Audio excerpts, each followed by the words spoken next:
5 साल जो बंदा उसके बारे में बात करे उसकी छितर परेड हो, और सारे सियासतदानों को किसी ट्रेनिंग कैंप में भेज दिया जाए, बात करने की तमीज़ सिखाई जाए, कोई उसको को काम कोई उनको लिखाया पढ़ाया जाए, अदब आदाब सिखाए जाएँ, मैनर्स सिखाए जाएँ, बोलचाल का तरीका सिखाया जाए, ये और तो और उनके तलफ़्फ़ुज़ ठीक किए जाएँ।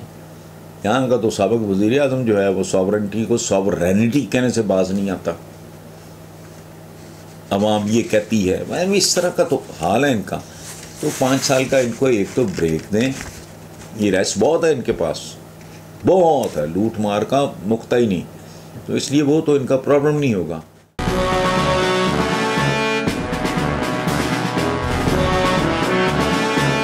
व्यूअर्स, आज का पहला सवाल है ज़ीशान अहमद हैं कुआलालंपुर से, अनीसा मलिक हैं लाहौर से, अकबर सुल्तान लाहौर से, अफशां अली कराची से।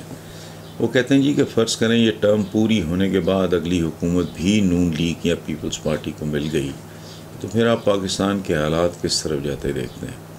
मौजूदा हालात में क्या शहबाज शरीफ वाकई अपना भरम रख सकेंगे, या फिर ये वाकई अपने केस बंद कराने के लिए ही इक़्तिदार में आए हैं? देखिए, मैं आपको एक बात बताऊं, ये तो बात चल रही थी, ज़ुबान ज़द-ए-आम थी कि जी केसेस वेसेस ये वो सारा, लेकिन जिस तरह की तरामीम नैब कवानीन में की गई हैं उसने इस बहस को या अफवाह को या इस दलील को बहुत ज़्यादा तक़वियत दी है। मुझे नहीं समझ आ रही कि ये पै दर पै इस तरह की हिमाकतें क्यों कर रहे हैं। पहले तो इन्हें इक़्तिदार में आना नहीं चाहिए था, मुल्क की हालात ऐसे थे, अगर ये इमरान को आज ब्लेम कर रहे हैं तो उसको कंटिन्यू करने देते 1.5 साल और, तो क्या प्रॉब्लम था? क्यों जल्दी थी इस बात की? That is very important. Why इतना आपने भुगत लिया है भाई, 3.5 पौने 4 साल के लगभग, तो और 1 साल देख लो। इमरान अगर डिस्क्रेडिट हो रहा था, गैर मकबूल हो रहा था, तो मज़ीद उसको उसके मंतकी अंजाम तक जाने देते हैं। आपको, वो पंजाबी में कहते हैं बल्दी दे बुत्थे, आपको क्यों? एक बात, वो जो आप कह रहे हैं कि अगली हुकूमत भी नून लीग या पीपल्स पार्टी को मिल गई, तो मिल गई। अब ये एक तमाशा है, मिल गई, ये को खीर है बट रही जो मिल गई, कुछ सेवइयाँ बट रही हैं ख़त्म की, मिल गई का क्या मतलब है? अच्छा, इसका मतलब है फिर आपका इशारा किसी अरेंजमेंट की तरफ है। तो एक बात याद रखें, वो कहते हैं शेर आया, शेर नहीं आया, नहीं आया, नहीं आया, फिर एक दिन शेर आ जाता है। अवाम मेरे नज़दीक बिल्कुल ना उनका सैचुरेशन पॉइंट आ गया है। ये जो सब्र के प्याले हैं अब वो बिल्कुल लबरेज हो गए हैं और किसी वक्त भी छलक सकते हैं। तो बेहतर यही होगा कि एक नॉर्मल तरीके से मामलात को चलने दिया जाए, और अगर नॉर्मल तरीके से चलने दिया जाता है तो फिर इनका आपस में कोई कंपैरिजन नहीं। कैसे? पीपल्स पार्टी का प्रैक्टिकली तो पंजाब में सिवाय साउथ पंजाब में तो कहीं वजूद ही नहीं है। नून लीग के साथ जो हो रही है, मेरा हजाम आता है घर बाल काटने, तो वो चूँकि ये इस टाइप के जो मराकज़ होते हैं वो इलाके की वो दाया होते हैं, ये लोग हर तरह के लोग आते हैं वहाँ, और ख़ास तौर पे एक गेटेड कम्युनिटी जहाँ एक कंप्लीट किसी एक शॉपकीपर की किसी एक काम पे मोनोपोली है। ये नहीं है कि यहाँ हजाम की 6 दुकानें हैं, दिस जस्ट वन शॉप। वहीं पीटीआई के भी, तो नून लीग के भी, तो पीपल्स पार्टी में हर तरह के लोग आते हैं। तो जो वो मुझे फीडबैक, और यकीन करें मैं अपने जैसे किसी तज्जिया निगार या किसी सियासतदान की बात पे ज़्यादा तरजीह दूँगा एक पढ़े लिखे जो ये हेयर ड्रेसर या जो भी कह लें आप, उसकी बात। तो फिर जैसे ये सरप्राइज़ मिला है, और नून लीग को तो क्या मिलना था, या पीपल्स पार्टी को, अवाम को, खुद मेरे जैसे बंदों को, मैं इतराफ़ कर रहा हूँ आपके सामने, मैं सोच भी नहीं सकता था कि इमरान के जाने के बाद सूरत हाल किस तरह की बन जाएगी। बहरहाल let's keep our fingers crossed and wait, जो भी इस मुल्क के नसीब में लिखा है। अच्छा जी, अगला सवाल है खुर्रम ज़मान है लाहौर से, ज़फ़रुल्लाह है मदीना मुनव्वरा से। वो कहते हैं, अच्छा थोड़ा, वो कहते हैं आपकी एक बात बहुत अच्छी लगती है कि आप बहुत सख्त बोलते हैं, मगर जहाँ अदब और एहतराम की बात हो वहाँ आपका लहजा और हो जाता है। कमर जावेद बाजवा के बारे में आपके अल्फाज सुन के खुशगवार हैरत हुई है, और PTI कारकुन होने के बावजूद हम आपकी राय की तायीद करते हैं। बहुत खूबसूरत बात है। खुर्रम ज़मान साहब, ज़फ़रुल्लाह साहब, गैर मशरूत मोहब्बत सिर्फ हमारे नबी के लिए है, वरना नहीं। गैर मशरूत अतात सिर्फ अपने आका के लिए है, वरना नहीं। हमें ज़ेब नहीं देता, थोड़ा मेरिट होता है चीज़ों का। बहुत ज़्यादा मुझे किसी बहुत करीबी की कोई बात बहुत ज़्यादा नागवार गुजरेगी, सपोर्ट तो मैं किसी कीमत पे नहीं करूँगा। ज़्यादा से ज़्यादा ये हो सकता है कि कमज़ोर हूँ, इंसान हूँ, शर्मो शर्मी में चुप रह जाऊँ, सपोर्ट करने वाली बात नहीं। तो ये होना चाहिए, और ये सबका सबके बारे में होना चाहिए। हुदूद जो हैं, ज़ालिम होता ही वो है जो अपनी हुदूद से तजावज़ करे, ये याद रखें। हमारे यहाँ समझते हैं जी जुल्म हो गया जी, ज़ालिम हो, तो किसी ने छुरी मार दी जी, किसी ने गोली मार दी, किसी ने चाकू मार दिया, नेज़ा मार दिया, ये जुल्म नहीं है। जुल्म का जो लुग़वी मतलब है, चीज़ों का सही इस्तेमाल ना करना, हुदूद से तजावज़ कर जाना, इस तरह की बात। बहरहाल थैंक यू वेरी मच। हैं जेलम सिटी से, वो कहते हैं पाकिस्तान के मशहूर साबिक़ क्रिकेटर वसीम अकरम ने सोशल मीडिया पर तबसरे करने वालों को मशवरा दिया है कि कमेंट करने से पहले आईने में अपनी शक्ल देख लिया करो। आप ये देखें कि किसी मशहूर शख्सियत के घर से किसी के इंतकाल की खबर आ जाए तो चंद लोग कमेंट करते हैं, खस कम जहाँ पाक। गालम गलोच पाकिस्तानी सोशल मीडिया पे आम हैं। इन कमेंट्स की वजह से कई झगड़े, अब तक एक कत्ल तक भी हो चुके हैं। प्लीज़ सोशल मीडिया के हर वक्त मुस्तैद इन जंगजुओं को भी कोई नसीहत करें। देखिए, मैं एक बात अर्ज़ करूं, मैंने आज ही किसी प्रोग्राम में मुझसे एक बात पूछी गई कि सबसे गलीज़ हरकत क्या है, तो मैंने बेसाख्ता उसके जवाब में कहा कि जो आपने अपनी आँखों से नहीं देखा उसको अपनी ज़बान से बयान मत करो। हम उसमें ऐड करते चले जाते हैं एक अजीब सस्तापन, चुरापन, चस्का फरोशी कह लें, चीज़ें लेना कह लें, इस तरह की वो ज़ेब नहीं देता। अच्छा, और जो लोग इस तरह के होते हैं, ये बेचेहरा और बेनामो निशान लोग होते हैं। इनकी ना कोई इज़्ज़त होती है, ना इनकी कोई बेइज्जती होती है, ना इनका कोई अच्छा होता है, ना इनका कोई बुरा होता है। एक ABC उठ के अगर किसी के बारे में कुछ भी कहना शुरू कर दे तो वो तो उसका तो वजूद ही नहीं है, सवाए इसके कि जब बंदा कोई इस तरह की बात करता है तो पढ़ने वाला या सुनने वाला या देखने वाला इस सोच में पड़ जाता है कि इस आदमी की रगों में किस माँ का दूध होगा, किस बाप का खून होगा, इसकी तरबियत कैसी होगी। मतलब ये है, ठीक है। तो नसीहत तो मैंने क्या करनी, मुझे तो ख़ुद नसीहतों की ज़रूरत है। सीखते सीखते उम्र बीत जाती है आदमी की, और बहुत कम है जो हम हासिल कर पाते हैं। तो नसीहत करने की पोजीशन में तो मैं नहीं हूँ। मैं सिर्फ इतना बस करूँगा कि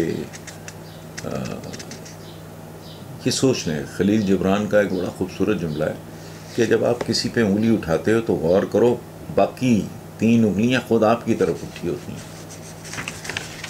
अगला है जी, जुल्करनैन आरिफ हैं ओस्लो से, जवेरिया मसूद हैं कराची से। इनका कहना है जी, मेरा कोई सवाल नहीं, सिर्फ छोटी सी ख्वाहिश है कि पाकिस्तानी इस्टेब्लिशमेंट जिसने न्यूट्रल होने का ऐलान कर रखा है, सिर्फ एक मेहरबानी कर दे, पाकिस्तान की तमाम अहम सियासी जमातों पर मुश्तमिल मिली जुली या मखलूत हुकूमत के क़याम की राह हमवार कर दे। इसमें कोई शक नहीं कि पाकिस्तान के हर सूबे में अलग अलग जमातों को अवामी तायीन हासिल है। हालात ये हैं कि एक हुकूमत में आए तो बाकी सारे मिलकर उसके पीछे पड़ जाते हैं। ऐसे में तो ये मुल्क 100 साल में भी ठीक नहीं हो सकता। आपका क्या ख्याल है? मैं आपसे मुकम्मल तौर पे मुत्तफ़िक़ हूँ, सिर्फ एक बात से आपकी मुझे इख्तलाफ है। आपने कहा ये मुल्क 100 साल में भी ठीक नहीं हो सकता। इस तरह करते रहे तो ये मुल्क 500 साल में भी, 1000 साल में भी ठीक नहीं हो सकता। उसकी वजह है, अगर आपकी संगति गलत है तो चलते जाओ, मंजिल तो कभी भी नहीं आएगी। और 74-75 साल तो पहले ही गारत हो चुके हैं, आधा मुल्क हम गवा चुके हैं। तो अब आप मज़ीद 100 साल क्या है, 100 साल तो होने वाले हैं ना, तो 20-25 ईयर्स आपकी सेंचुरी मुकम्मल हो जाएगी। लेकिन कितनी भोंडी सेंचुरी होगी। अच्छा, बाकी ये जो बात आपने की है ना कि तमाम अहम सियासी जमात, तो मैं एक बात अर्ज़ करूँ, मतलब वो ये है कि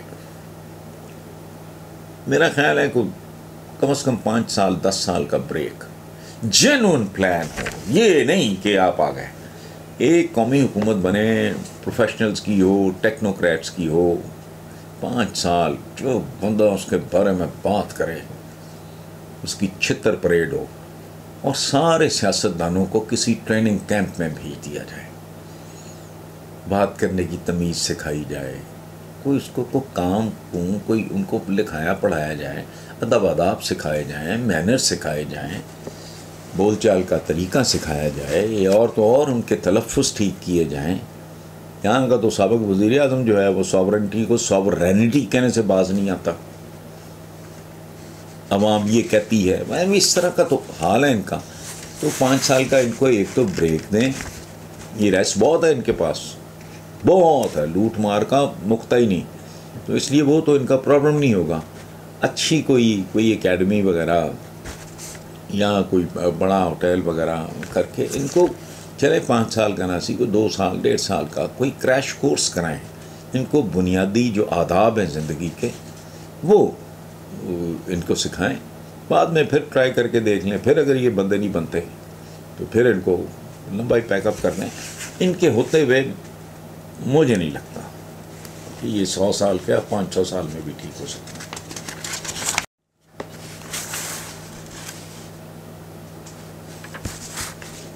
सेकंड लास्ट क्वेश्चन है जी, शाकुरुल्लाह हैं मॉल लाहौर से। वो कहते हैं कि आपने एक पुराने कॉलम में एक बड़ी खूबसूरत बात कही थी कि पावर प्ले है ही ऐसी शय जिसमें बाप बेटे और भाई के दरमियान खून का रिश्ता तो होता है, लेकिन सिर्फ जिस्म के बाहर बहते हुए खून का। तो शाकुरुल्लाह साहब कहते हैं कि मैं इस जुमले पे, अपने ही जुमले पे कमेंट करूं, भाई अपनी औलाद तो बहुत ही बुरी हो जाए तो मज़ा राइट ऑफ कर देता है, वरना वो तो अच्छी लगती हैं। मेरा जुमला है, मैं इस पर क्या कमेंट करूं, लेकिन बहुत दुरुस्त है तारीख़ी तौर पे। खून के रिश्ते बेमानी हो जाते हैं।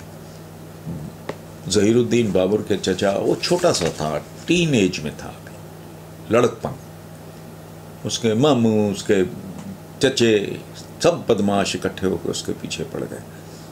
वो उसको ज़लीलो ख़ार किया। उसके बाद वो काबुल आया, फिर वो हिंदुस्तान, यहाँ उसके पाँव दरा। अभी जमने शुरू भी नहीं हुए थे कि उसकी डेथ हो गई। इसी तरह पूरा मुगलिया ख़ानदान, मैं और 10 डायनेस्टीज़ गिनवा सकता हूँ। इस पर तवज्जो कर लें।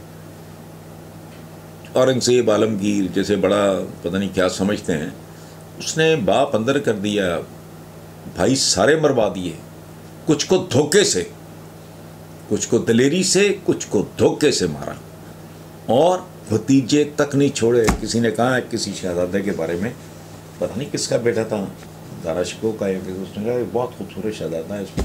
उसने कहा नहीं, सांप की औलाद खूबसूरत हो फिर भी मार। ये तो लेवल है।